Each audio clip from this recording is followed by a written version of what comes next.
Bueno, los dejo adelante. Ok, muy buenos días. Mi nombre es Gabriela Santiago y junto con mi compañero Marvin Jiménez les vamos a comentar sobre nuestro trabajo en ingeniería de características de audio para estimación de ocupación y actividad en edificios inteligentes, en ambientes inteligentes. En esta presentación vamos a conversar sobre el marco teórico en el que tenemos las características o parámetros acústicos de ingeniería y las características de audio para ambientes inteligentes, las distintas aproximaciones que tenemos para la estimación de la ocupación y de la actividad, los experimentos y los resultados de estos experimentos en la estimación, los protocolos de estimación experimental, el análisis de resultados y el análisis de resultados directamente vinculados con la actividad. Y para cerrar, un poco comparación con otros trabajos y los futuros trabajos que tenemos pendientes para continuar con esta investigación. En cuanto al marco teórico, a partir de las características o parámetros acústicos de ingeniería, estamos trabajando con tres conceptos que son bases para lo que vamos a utilizar más adelante en cuanto a descriptores de audio. En primer lugar está la frecuencia dominante, que se expresa en Hertz, y es la frecuencia que carga la mayor cantidad de energía dentro de un espectro acústico. Es la frecuencia que más se repite, o digamos la frecuencia que más se mantiene dentro de un espectro acústico. Está expresado en Hertz. En segundo lugar, tenemos la sonoridad, que es lo que conocemos todos como el volumen, es qué tanto se escucha o no un audio, su medición a nivel de escucha, y se expresa en decibeles. Y por último está el tiempo de reverberación, que es el tiempo que tarda una fuente de sonido o de una fuente acústica en bajar su energía 60 decibeles. Es el tiempo que va a tardar. Este tiempo va a depender de las características del espacio donde donde se produjo, el espacio físico donde se produjo este sonido, y su tiempo se mide, por supuesto, en segundos. Las características de audio para ambientes inteligentes las explica mi compañero Marvin. Vale, un saludo a todos. En esta parte de los descriptores de audio que se trabajaron, digamos que tenemos unos tres elementos principales. Las entradas con las que realizamos el procesamiento, luego propiamente las tareas de procesamiento y las salidas. En nuestras entradas, en el enfoque que se está trabajando, tenemos dos elementos de entrada principales. Un dataset de solo audios. A ese conjunto de audios se le realiza una extracción de descriptores de las medidas sonoras, y luego se hace un procesamiento de selección de los mejores descriptores para la tarea que se desea realizar. Como salida tenemos un subconjunto de descriptores, pero serían los mejores descriptores seleccionados. En esta gráfica se representa un poco ese proceso, ese enfoque. Nosotros iniciamos con un conjunto de audios, que es lo que ven a la izquierda encerrados en ese círculo verde, y a ese conjunto de audios le hacemos una extracción de descriptores. Estos descriptores experimentan un proceso de selección, que en nuestro caso se propone una técnica de selección o de búsqueda inteligente de los mejores, y al final nos regresa la mejor combinación de descriptores que se podría usar para la tarea que se está realizando. Este enfoque se propuso en un trabajo previo y se está implementando en este momento en un contexto de estimación de ocupación. Más adelante explico un poco más el detalle de esta parte de procesamiento de los descriptores. Continúa, Gabriel. Ok, entonces en cuanto a la aproximación que estamos haciendo para la estimación de la ocupación, nosotros dividimos nuestro estudio en tres distintos ambientes. Tenemos ambientes académicos, ambientes administrativos y ambientes comerciales.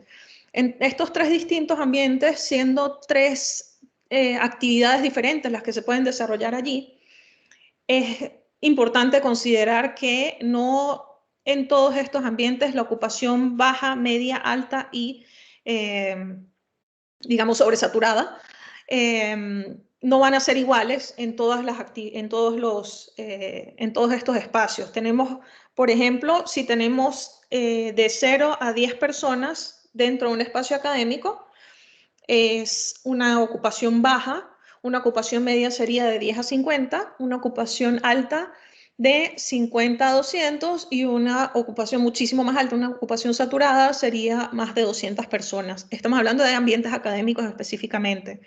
Si es un ambiente administrativo, donde quizá haya muchísimo menos oportunidad de sentir que algo está saturado, la saturación dentro de este ambiente sería a partir de más de 100 personas. La ocupación baja sería de 0 a 25, porque ahí estaríamos incluyendo también todo el personal que estaría en estos espacios administrativos. La ocupación media son de 25 a 50 personas y la ocupación alta de 50 a 100 personas. En un espacio comercial, que suponemos centros comerciales principalmente, centros comerciales grandes, de grande capacidad, tenemos que una ocupación baja sería de 0 a 50 personas. Allí estarían incluidos, por ejemplo, las personas encargadas del servicio, la limpieza, la vigilancia y las personas encargadas directamente de sus establecimientos o empleados directos de establecimientos que pudieran estar solo en horarios tempranos o ya a partir o luego de los horarios de cierre. Una estimación media de la ocupación sería entre 50 y 500 personas y más de 50 es una ocupación alta. No se consideraría que está saturado un espacio de estos porque los espacios comerciales siempre van a tener algún tipo de actividad que pertenecen directamente a estos espacios. Por ejemplo, hay algún concierto, hay alguna presentación especial dentro de algún evento dentro de un centro comercial. Entonces, si hay más de 500 personas, si la capacidad del centro comercial lo permite, no se consideraría que está saturado porque es una actividad que pertenece precisamente a este espacio. Entonces, no estamos considerando que más de 500 personas sea una cantidad extremadamente alta de personas dentro del espacio comercial, que sí lo sería, por supuesto, en un espacio académico, en un espacio administrativo. Entonces, de acuerdo a esto, si juntamos estos elementos con ciertas características acústicas referidas a lo que comenté hace un momento, a la sonoridad, al tiempo de reverberación y a las frecuencias, tenemos que si juntamos una ocupación en un ambiente académico, en primer lugar, una ocupación baja, con niveles normales de sonoridad, pudiera Gabriela, yo creo, a mí me está apareciendo la lámina inicial ahorita, no sé si es que al resto también. Venían bien saltando, pero ahorita tienen la lámina de entrada. Verifica a ver. Bueno, yo estoy viendo la que es. Y el resto también, porque puede ser mi red, ¿no? Sí, yo veo la de Activity Estimation. Ok. Ok, entonces dale, es mi red que ahorita se pondrá al día, entonces dale, sigue, perdón. Ok, en un ambiente académico tendríamos que un nivel normal de sonoridad con una ocupación baja pudiera referirse a clases privadas o a tutorías académicas que requieren una poca cantidad de personas dentro de un espacio académico. En ocupación media, si tenemos larga reverberación que correspondería, por ejemplo, a un espacio grande, a un auditorio, a un salón grande, y si tenemos bajos niveles de sonoridad, pudiera tratarse de una clase magistral, por ejemplo. Y si tenemos ocupación alta, altas frecuencias y alto nivel de sonoridad, alto ruido, pudiera tratarse, por ejemplo, de algún evento especial que tengan lo que se llamaba expo carreras en la ULA o actividades para niños y para adolescentes, para estudiantes del colegio y no directamente de escuelas y colegios, no directamente de universidades, que tengan alguna visita guiada o hagan algún tipo de visita para alguna actividad dentro de un espacio académico mayor. Y si está sobresaturado, tendríamos niveles medios de sonoridad, por ejemplo, se trataría posiblemente de un congreso, un simposio, que no son actividades que son permanentes dentro de estos espacios, pero que corresponden directamente allí. Y siempre están los estudiantes propios de la universidad, más los invitados y las personas externas que vienen. Entonces, por supuesto, tendríamos más ocupación de la normal, y allí estaría la estimación de la actividad, que bueno, es una actividad extra, una actividad que no corresponde a la rutina académica directamente. En cuanto a espacios administrativos, tenemos en las frecuencias, en la ocupación baja, si hay altas frecuencias dominantes y altos niveles de sonoridad, son actividades relacionadas, vinculadas a niños. Por ejemplo, hay algún proceso de vacunación para niños, hay algún proceso de sedulación para niños. Entonces, las frecuencias más altas, porque los niños tienden a, las voces de los niños están en un rango de frecuencias más alto que la voz de los adultos, que está en el medio, y la voz de las personas mayores, que son las frecuencias más bajas. En cuanto a ocupación media, si tenemos frecuencias medias dominantes, pero está el nivel muy alto, es el nivel normal que se escucharía cuando está operando de manera normal una oficina. Siempre hay un poco de estrés, siempre hay ruido, pero las frecuencias medias son las dominantes porque, digamos, son los empleados quienes están en ese momento ocupando este espacio. Y si es alto, tenemos frecuencias dominantes medias y altos niveles de sonoridad. También podría tratarse de operaciones, por ejemplo, después de unas vacaciones, después de una pausa larga, después de un fin de semana largo, después de un puente, que las personas, hubo un par de días que no pudieron ir a hacer sus diligencias, y quizás se amontonan, se acumulan las personas para el siguiente lunes, por ejemplo, hábil, y se trata de una ocupación mayor dentro de un espacio administrativo. Si está saturado este espacio y tenemos muchísima sonoridad, hablan todos muy alto, se puede tratar, por ejemplo, de una agenda especial que tengan en estas oficinas, donde, por ejemplo, se va a hacer un caso de sedulación, se van a sacar pasaportes, va a haber un proceso especial para renovación de algún tipo de documentos. Entonces, allí se trataría de un espacio administrativo saturado. En cuanto a espacios comerciales, tenemos que si es bajo y tenemos largos tiempos de reverberación, que significan que el espacio está relativamente vacío, puede tratarse de el mantenimiento y la limpieza del espacio. Está cerrado el centro comercial y solamente se escuchan, por ejemplo, las frecuencias bajas de los aparatos, de las aspiradoras, de los aparatos de limpieza, y las frecuencias dominantes son precisamente esas frecuencias bajas, hay baja sonoridad. En el caso de la ocupación media, si tenemos frecuencias dominantes altas y alto nivel de sonoridad, puede referirse a actividades relacionadas con niños. Por ejemplo, hay algún teatro para niños, teatro de marionetas, algún circo. Este tipo de actividades recreativas para los niños pueden generar que tengamos una ocupación media, pero con altos niveles de frecuencias en niveles altos y niveles de sonoridad altos. Si tenemos una ocupación alta, con bajos niveles de sonoridad, pudiera ser un teatro o una sala de cine, donde las personas están esperando para que para que la película comience. Por ejemplo, está todo en silencio, son muchísimas personas, no se escucha mucho, pero la ocupación está en alta capacidad. Eso quiere decir que pudiera ser este caso mientras una película está por comenzar. También, si tenemos altos niveles de sonoridad, pudiera tratarse de una feria de comida en las horas de almuerzo y cena principalmente. Luego, al salir del cine, que las personas a veces van a comer, o antes de entrar al cine, las personas están en esta área. Entonces, la ocupación alta pudiera referirse a esto con altos niveles de sonoridad. Recuerden que, bueno, en los espacios comerciales no estamos considerando que esté sobresaturado el espacio. Esta es una relación un poco entre la ocupación baja, qué actividades hay en las ocupaciones bajas, ocupación media, ocupación alta, y cuando está saturado. Entonces, ¿qué corresponde un poco con estas ocupaciones y qué actividades corresponden a estas ocupaciones? Ahora le doy el paso otra vez a mi compañero Marvin. Listo, gracias, Gabriela. Bueno, en la parte experimental, nosotros trabajamos con un conjunto de datos llamado Disco. Está disponible en internet y este conjunto de datos perdón, tiene o consta de 1935 imágenes, y para cada imagen está un audio de 1 segundo que fue medido en ese momento que capturaron una fotografía de un ambiente comercial. Entonces el dataset con el que trabajamos hace parte principalmente del tipo comercial.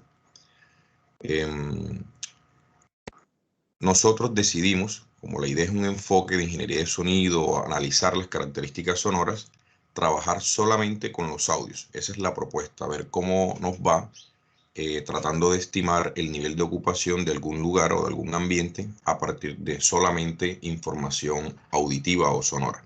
Por lo tanto, las imágenes no fueron utilizadas. Es un enfoque tradicional, el de las imágenes, el de capturar o utilizar descriptores de imágenes para estimar ocupación.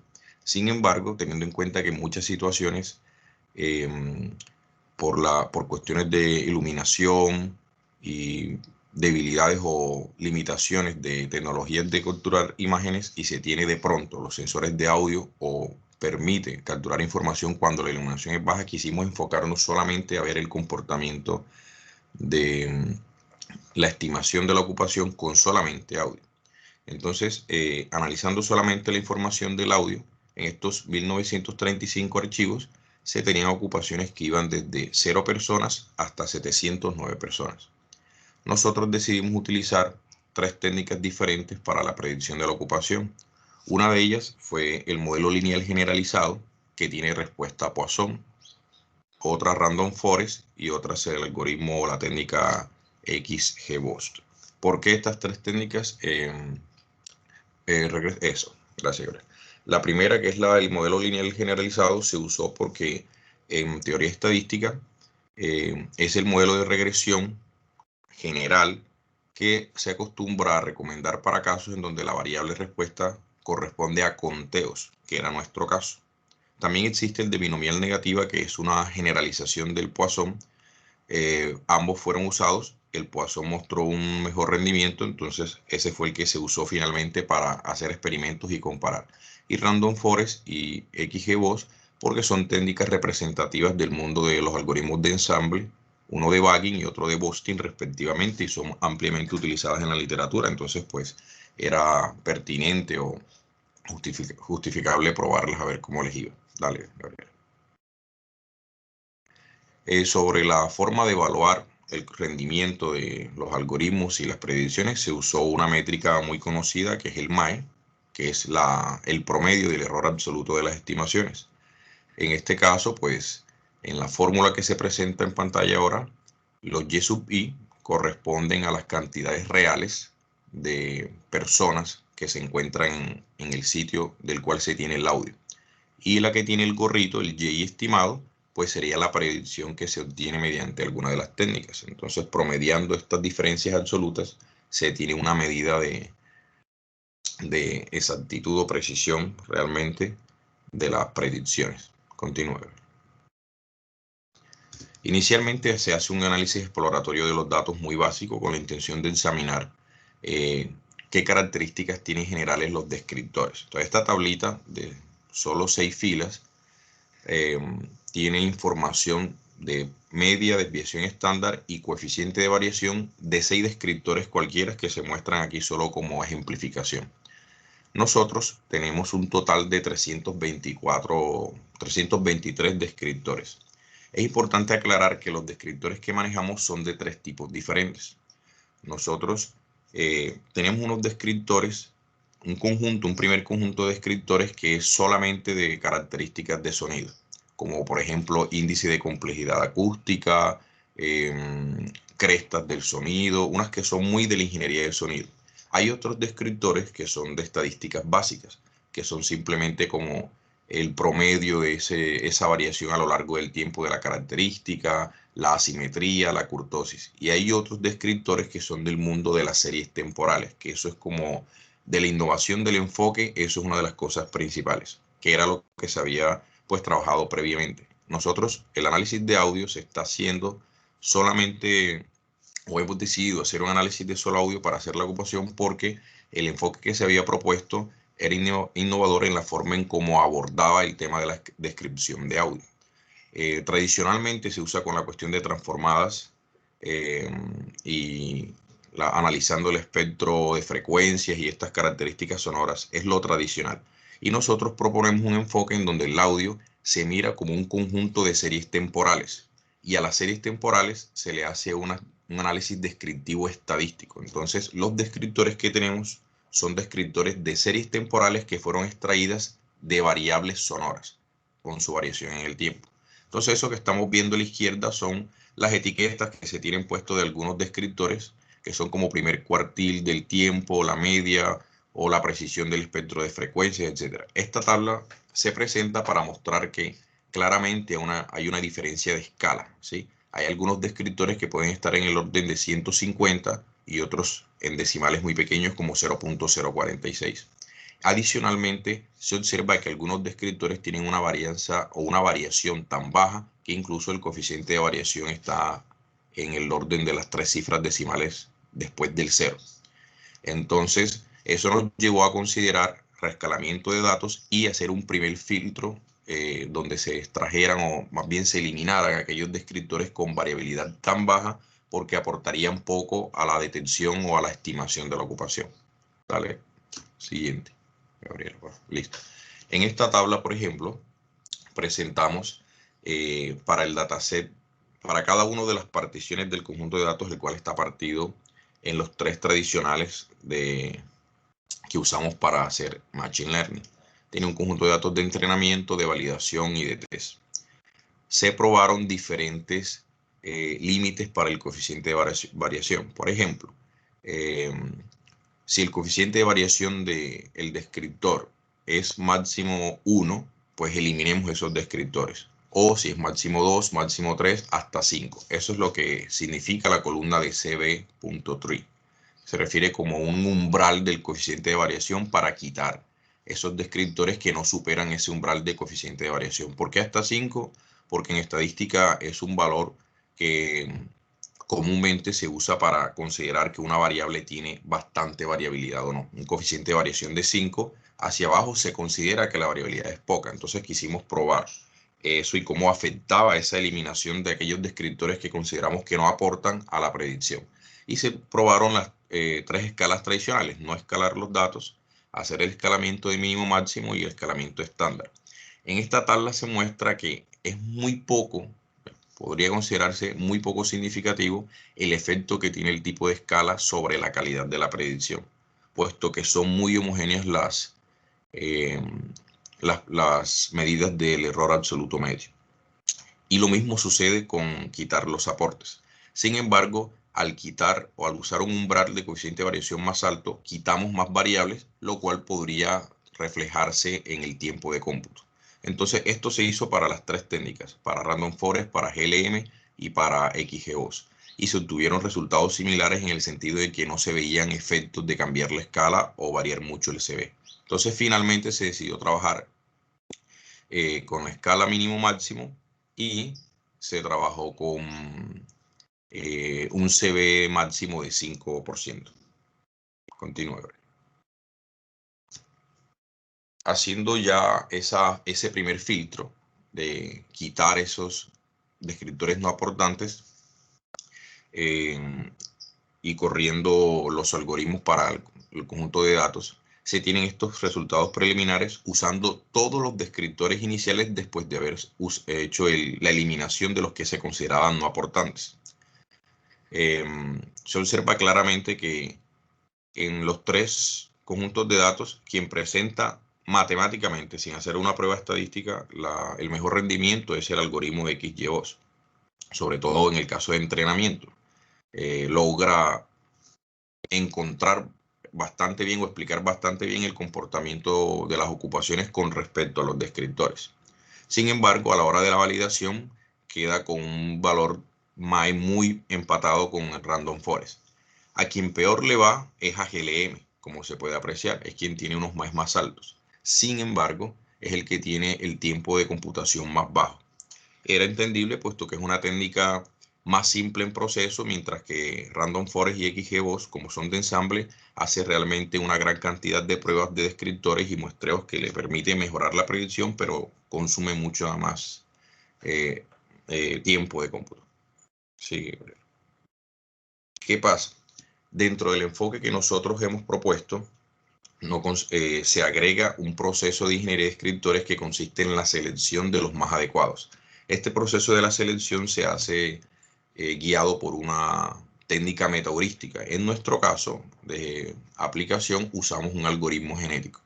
El algoritmo genético se encarga de seleccionar, de probar, combinar inteligentemente diferentes descriptores para la tarea de estimación de ocupación con el dataset que se posee. Entonces se entrena o se construye el modelo de predicción con los datos de entrenamiento y se va ajustando en el proceso del algoritmo genético, comparando o evaluando la ocupación con el dataset de validación. En esta gráfica presentamos una comparación del comportamiento a lo largo de la cantidad de generaciones del algoritmo genético de las tres técnicas. El algoritmo genético, muy resumidamente, lo que hace es iniciar con un conjunto de posibles alternativas o de alternativas de combinaciones de descriptores y va seleccionando de forma inteligente y va probando esas combinaciones, las va comparando y va actualizando ese conjunto inicial, pero mejorándolo en el tiempo o en el tipo de generaciones que uno le llama generaciones de esa población inicial. En nuestro algoritmo o en nuestras corridas utilizamos 100 generaciones del algoritmo genético y la selección se usó por torneo. ¿Qué observamos en estas gráficas? Que aunque inicialmente GLM perdía, es la que más experimenta mejoras con el algoritmo genético. Es decir, los tres inicialmente toman todos los descriptores, pero luego del proceso de generación y de pruebas, quien baja más en su error es el GLM. O sea que es el más susceptible o más vulnerable al proceso de mejora del algoritmo genético. Es el que más puede mejorarse y termina superando en calidad a las otras dos técnicas. Cuando se selecciona el mejor subconjunto de descriptores que podría seleccionarse para la tarea de predicción de nivel de ocupación en los datasets probados. Dale, Brenda. Bueno, en cuanto al análisis de resultados de la actividad, vinculando esta información que acaba de darnos Marvin, tenemos acá, por ejemplo, 4 archivos diferentes, 4 archivos de audio que representaban en su valor original 22, 44, 114 y 258 personas. Esto está directamente vinculado a espacios comerciales. Entonces, el valor estimado por el sistema fue para el de 22 personas, nos dio un resultado de 22,847. Para el de 44 personas, 45 personas fue lo que nos calculó, 0,90. Para 114 personas, el valor que nos dio fue de 113,667 y para 258 personas nos dio 257,357. Esto quiere decir que los valores del error absoluto son bastante aceptables, al menos en estos archivos, no con todos los archivos la calidad fue esta, pero en su mayoría tenemos una estimación bastante apropiada de la actividad. En cuanto a 22 y 44 personas, en estos espacios comerciales está estimado como baja ocupación, que fue lo que les expliqué hace un rato, en cuanto a ocupación baja, media, alta y saturada. Y a partir de 144 personas y 258 estamos en una ocupación media. Marvin les comentaba sobre los diferentes descriptores que se usaron. Son muchísimos, por supuesto, pero la mayoría o digamos los principales descriptores que nos van a ayudar con lo que yo les comentaba del tiempo de reverberación, de la sonoridad y de la frecuencia, son estos 6 descriptores que están acá. Estos son la frecuencia media, el espectro de la frecuencia, digamos, flatness de la frecuencia media, equitativa, que es la frecuencia media, el espectro de la frecuencia. Tenemos también la estabilidad del audio, la no linealidad. También tenemos el máximo nivel el shift, digamos, máximo nivel que vamos a encontrar dentro de las variaciones que podemos encontrar dentro del audio, dentro del espectro acústico. Y tenemos también lo que acá está como NDSI, que es el índice del Normalized Difference Soundscape Index. Es el índice del ambiente sonoro, de la diferencia normalizada del ambiente sonoro o del paisaje sonoro, del soundscape. Estos elementos nos van a ayudar o digamos están directamente vinculados a que identifiquemos, por ejemplo, las frecuencias bajas, las frecuencias altas, la sonoridad, los niveles altos de sonoridad, los niveles bajos de sonoridad. Y en cuanto a ruidos, por ejemplo, nos ayuda también a tener está vinculado con el análisis del tiempo de reverberación, si tenemos espacios grandes y el ruido es bajo, por ejemplo, nos permite evaluar el tiempo de reverberación a partir de estas. O sea, estos son los principales descriptores, por supuesto, muchos más están vinculados, pero estos son los que tienen, digamos, la mayor vinculación directamente a estos elementos de sonoridad, tiempo de reverberación y frecuencias. Entonces, de acuerdo a esto, tenemos la estimación de las actividades. Si estamos en ambientes comerciales, tenemos poca ocupación. Puede tratarse de el mantenimiento y la limpieza dentro de estos espacios, como comentaba. Puede tratarse de los espacios, de los horarios que son antes del horario oficial de apertura de un centro comercial, por ejemplo, o precisamente luego de cerrar, cuando se está acondicionando el espacio para el día siguiente. Si hablamos de la ocupación media, tenemos que puede tratarse de las operaciones normales, está abierto un centro comercial, las personas simplemente están allí en sus compras diarias o quizás una actividad que puede ser un poco más elevada en los fines de semana. Y, por supuesto, si se identifican frecuencias más altas, que la frecuencia media sea una frecuencia alta, pudiera tratarse de actividades relacionadas con niños, como también comenté anteriormente. En este sentido, tenemos, por ejemplo, cuando comparamos este trabajo con otros trabajos, por supuesto, mientras más elementos se agreguen, hay otros trabajos que tienen, por ejemplo, sensores híbridos, hay otros elementos como los que trabaja el dataset original disco, que tienen imágenes también, otros trabajos que tienen elementos audiovisuales. Pues por supuesto, mientras más elementos tengamos que se puedan analizar, más precisa va a ser la información, más precisa va a ser la estimación que se obtenga. Pero lo que nosotros queremos lograr, como comentó Marvin, es precisamente que con solo información de audio y sabiendo de qué espacio se trata, de qué espacio inteligente se trata, o de qué espacio, de qué entorno inteligente se trata, pues que solamente con estas dos informaciones podamos obtener la mayor precisión posible de la ocupación y a partir de allí estimar la actividad que pudiera estarse realizando. O sea, nuestro principal aporte es tratar solo con información sonora de obtener la mejor calidad de la información posible sobre la ocupación y sobre la actividad. También, por supuesto, se pudieran agregar elementos como el reconocimiento de voz, pero pues bueno, ya sería más trabajar con los WALAs, que los WALAs son los fondos sonoros donde se escuchan muchas personas hablando, pero que no son inteligibles.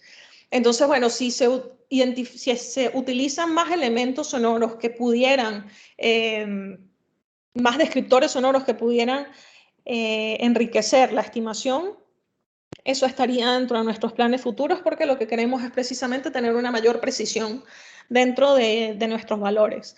pero hasta ahora pues estamos relativamente conformes con esta información que tenemos, con estos resultados que obtuvimos, y por supuesto hay mucho que mejorar, pero como comento, si se compara con otros trabajos que utilizan otros elementos, pues para nosotros utilizar solamente los archivos de audio tenemos también una precisión bastante aceptable. Marvin, no sé si quieres cerrar con algo más, si no, pues por mi parte estoy lista. Un último comentario, sí, en la misma línea de lo que comentaba Gabriela. Por supuesto que habrían cosas que permitirían mejorar la estimación. Lo que queremos presentar acá es como el potencial que tiene el enfoque que se está usando. Es decir, normalmente en algunos trabajos que revisamos, lo tradicional es mezclar fuentes de información y hacer un análisis multimodal, como por ejemplo imágenes y audio.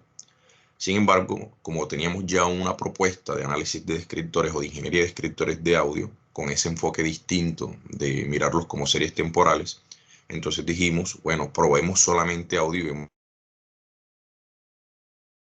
resultados. Nos haría pensar en que al mezclarlo con otros modos de información, podríamos incluso superar las precisiones o las calidades de algunos trabajos de la literatura que hacen es multimodal. Entonces usemos solo audio y nos vemos como, de hecho, en algunas de las tablas que presentan los autores que usaron multimodalidad con el mismo dataset, nosotros estamos en el rango de precisión de las que ellos mostraron. Sin embargo, ellos tenían multimodalidad o era solo imágenes en algunas, pero nosotros solamente estamos utilizando audio. Entonces muestras como ese potencial, además del enfoque de selección inteligente mediante una técnica que es de búsqueda o del área de la optimización, como las metaheurísticas, que es algo que no se usa normalmente para hacer ingeniería de escritores, y en este mundo pues es algo innovador. Entonces esa es como la idea, demostrar cómo el nivel de actividad se podría estimar, o el tipo de actividad y el nivel de ocupación se podría estimar usando solo descriptores de audio. Y otra posible como forma de abordarlo que habíamos discutido es trabajarlo como clasificación y no como regresión como se usó en este trabajo. Estábamos prediciendo el nivel de ocupación de forma cuantitativa, pero podríamos mirarlo en las escalas que se definieron para hablar de bajo, medio, alto, y ver entonces cómo la precisión, si solamente nos interesa ver qué tipo, si es bajo, medio, alto. Pero bueno, quisimos trabajarlo con el número exacto para decir, no, se predice que hay tantas personas en este lugar, y con él también ser capaces de hablar de un rango. Pero también se podría mirar como solo clasificación, lo cual podría mejorar calidades de predicción, ya que al algoritmo o a la técnica le podría ser más fácil predecir una categoría que consta de un rango de datos que un dato exacto. Entonces, son todas esas cosas que pues se consideran explorar y que nos muestra que hay como un potencial, hay material para trabajar y se podría aprovechar lo que se está trabajando. Ya con eso terminaría. Muchas gracias. Bueno, muchachos, gracias a ustedes. Y a partir de este momento, pues le damos el derecho de palabra para preguntas o comentarios a la audiencia. Tenemos unos 15 minutos. Les pedimos que sean breves para que puedan responder. Gabriel, adelante. Buenos días, jóvenes. Marvin y la otra muchacha que no recuerdo el nombre porque me incorporé un poquito tarde. Mi nombre es Carlos Quintero, acá en Mérida, Venezuela. Y sí tengo dos inquietudes con respecto, bueno, antes que nada, o sea, felicitarlos por lo interesante del trabajo y los resultados que lograron obtener. Una de las preguntas que tengo va dirigida a los criterios de selección de descriptores. Y la pregunta es la siguiente: ese criterio que ustedes utilizaron de selección de los mejores descriptores, ¿eso obedece a una metodología específica o por el contrario era de acuerdo a la naturaleza de los datos que ustedes tenían y ustedes decidieron aplicar eso? Si esa es la respuesta, también me gustaría saber si de acuerdo a la naturaleza de la estructura de datos los criterios de selección cambiarían. Esa es la primera pregunta. La otra pregunta, que cuando ustedes mencionan que están trabajando de alguna manera con series temporales, la pregunta va dirigida es que si ustedes de alguna manera en algún momento hicieron como, o tomaron en cuenta las características de una serie temporal, tales como identificar los componentes cíclicos, la tendencia, la estacionalidad, como una especie de preprocesamiento de esa serie temporal para lograr obtener mejores estimaciones. Entonces son esas dos preguntas, muchachos. Bueno, yo te contesto. Sí, hola Carlos. Sobre la primera pregunta del criterio de selección, no depende del tipo de datos, sino del tipo de tarea que queremos realizar. En una de las diapositivas se presentó que la métrica de calidad era el MAE, puesto que nuestra variable de respuesta es cuantitativa. Eso está allí. La siguiente, ahí. Antes. Un poco atrás. Allí.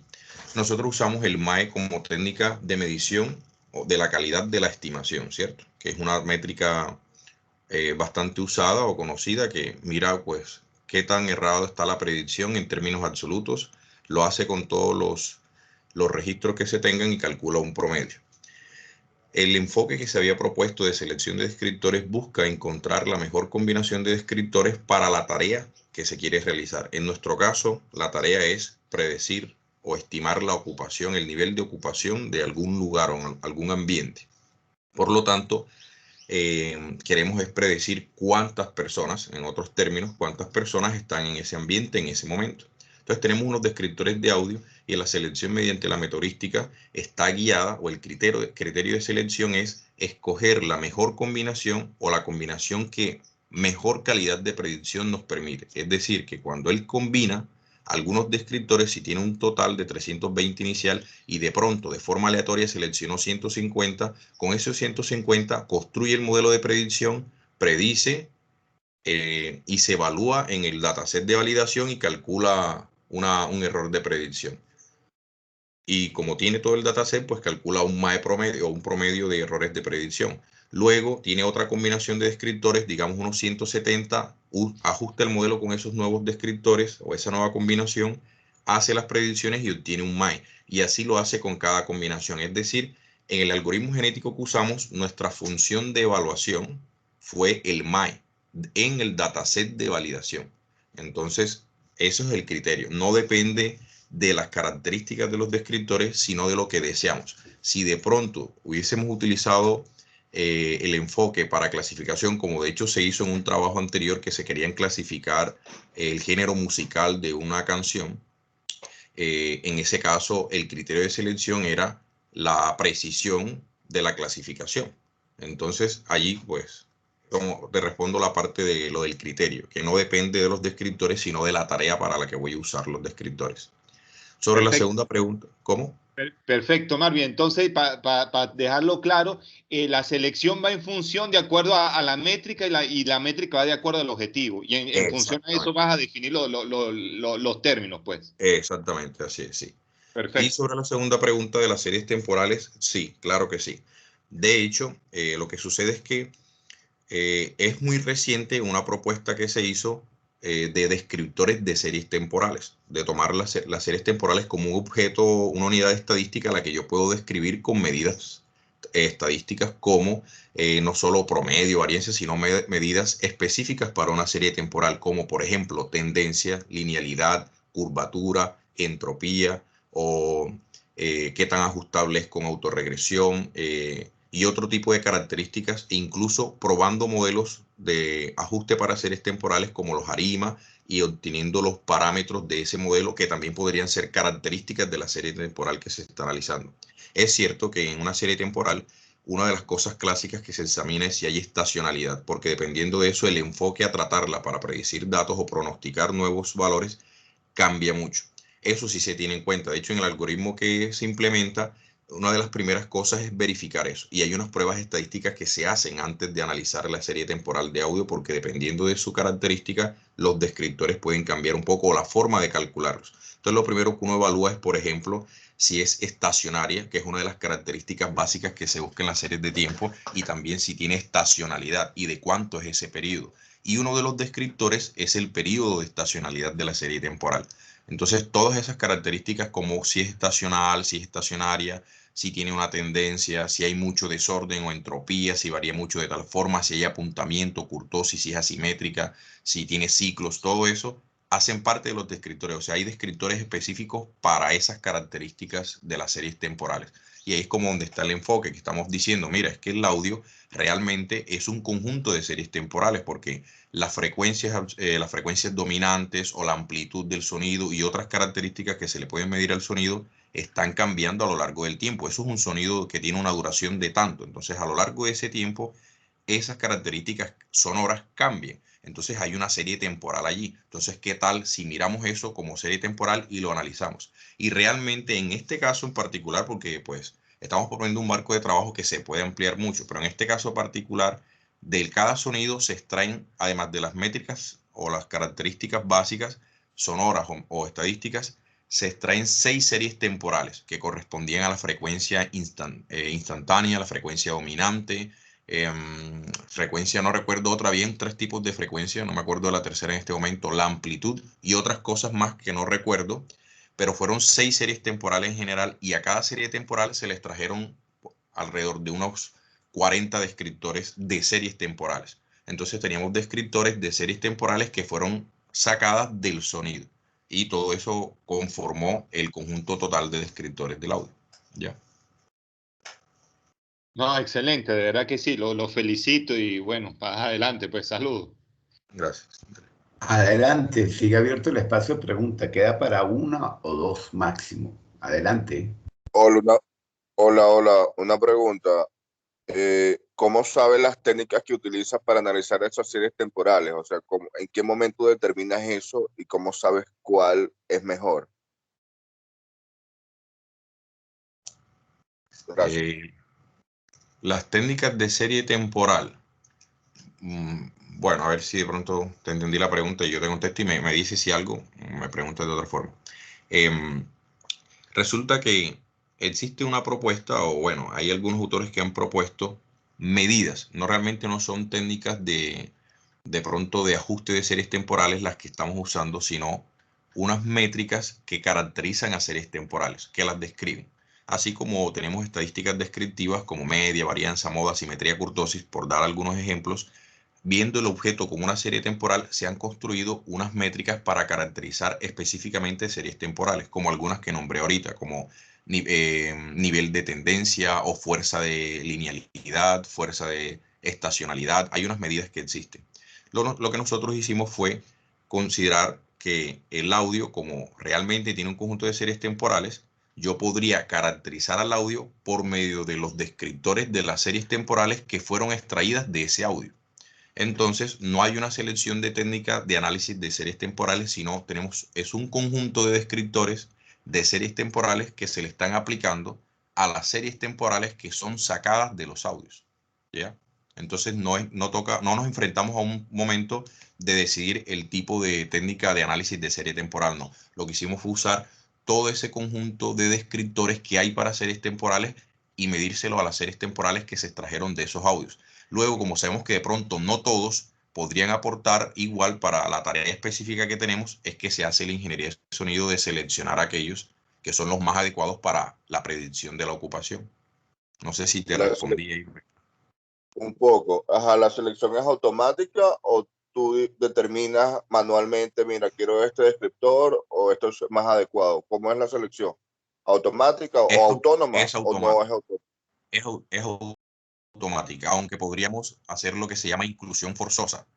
Uno podría decir, yo quiero que fijo vaya en estos descriptores porque por algún motivo me interesa analizar el efecto de ellos. O como lo trabajamos en este caso, fue totalmente automática porque fue mediante la metaheurística algoritmo genético. Entonces, yo le entrego a la metaheurística es el conjunto total de descriptores con los que él va a jugar y le entrego mi función de medición de calidad, que sería el MAE de las predicciones del modelo que ajuste, pero evaluado en el dataset de validación. Entonces, el algoritmo genético juega con los descriptores globales, que en un principio son 323, y empieza a jugar con esa combinación y descubre cuál es la combinación más adecuada, que es lo que uno en metaheurística o en optimización aproximada llama el incumbente, es decir, la mejor solución encontrada hasta esa iteración o hasta ese momento o hasta ese criterio de...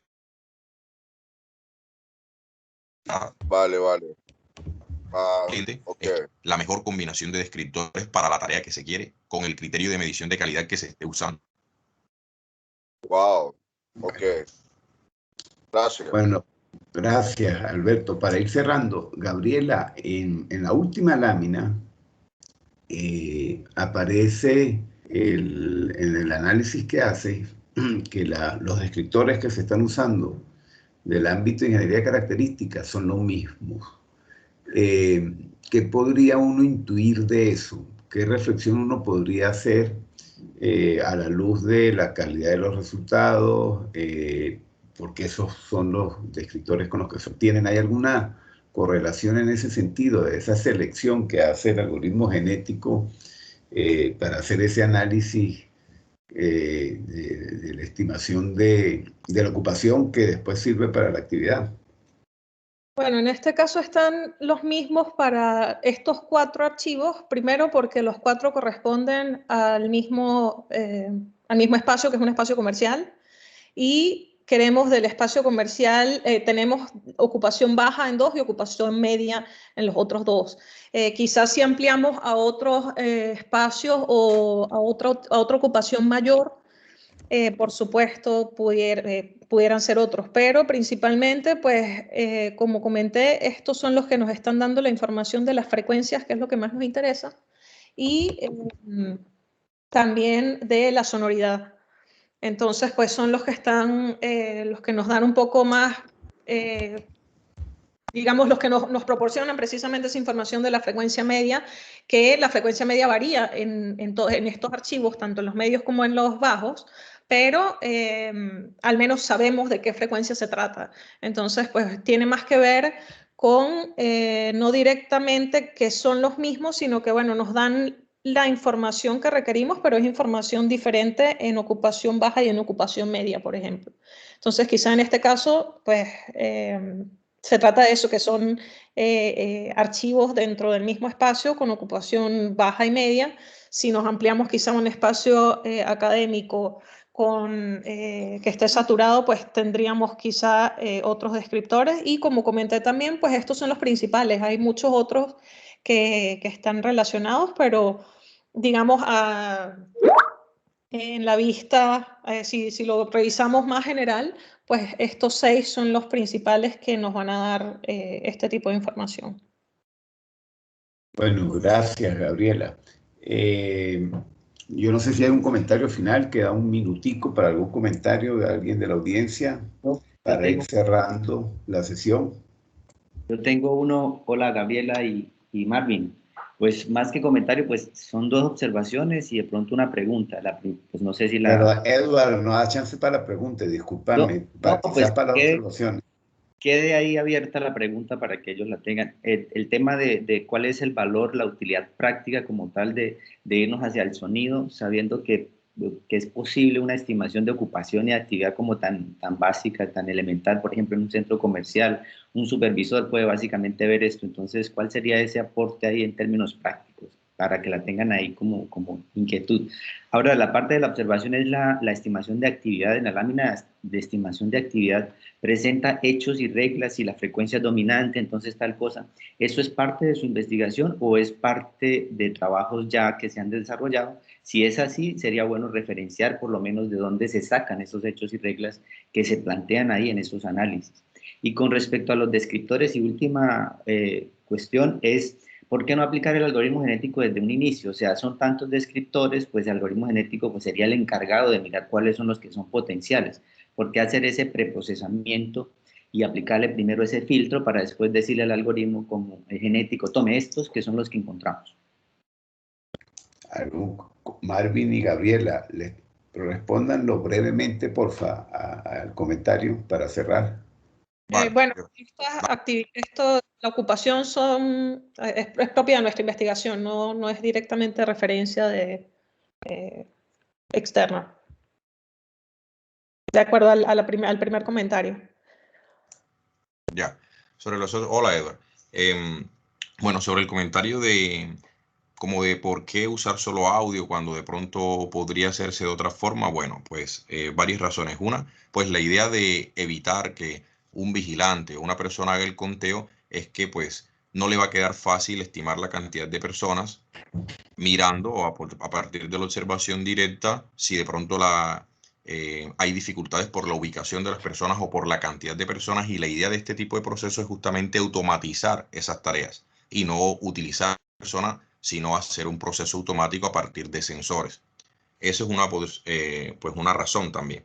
Y otra, de que de pronto la forma tradicional, que por qué hacerlo de forma con solamente extracción de descriptores de audio y no otras como imágenes, es justamente mostrar que con solo audio se están logrando estimaciones buenas, y entonces muestra un potencial de que al combinarlo con otros modos va a mejorar muchísimo la calidad, que es la forma en cómo se usa tradicionalmente, incluso en ambientes donde la forma tradicional no es posible, como por ejemplo baja iluminación, sea porque es de noche o porque el lugar no lo permite. Entonces no puedo capturar la cantidad de personas con alguien que esté observando, porque va a mirar y está oscuro y no es capaz de contar, o la cámara no es capaz de detectar bien esa cantidad de personas. Entonces, bueno, ¿cómo hago si no puedo ver? Entonces escucho, y ahí aparece la importancia del análisis sonoro. Y sobre la pregunta de por qué no dejo desde un principio el algoritmo genético seleccionar los mejores descriptores, es totalmente lógica. La idea que propones es así. Lo que sucede es que algunas de las técnicas, en particular el GLM, tiene problemas para ajustar el modelo cuando los descriptores tienen, por ejemplo, baja variabilidad o desviaciones cercanas a cero. Entonces presenta problemas porque hay unos supuestos estadísticos que debe cumplir, incluso con la multicolinealidad. Entonces, por eso se debe hacer un preprocesamiento, el cual se puede dejar de forma automática también, porque uno lo que podría es definir, detectar multicolinealidad de forma automática o niveles de variación baja para que esos no los tenga en cuenta, porque presentan problemas en el ajuste del GLM. Entonces, como el GLM era una técnica que de manera fija se quería probar por su característica natural de que la variable respuesta es de conteos, entonces fue necesario hacer ese preproceso, porque si no presentaba pues errores de ajuste graves o incluso mensajes de que no es capaz de encontrar ese ajuste por el tema de que hay algunas variables predictoras o regresoras con varianza muy baja. ¿Ya? Esa es la razón del preprocesamiento. Bueno, muchísimas gracias. Con esto estamos dando por terminado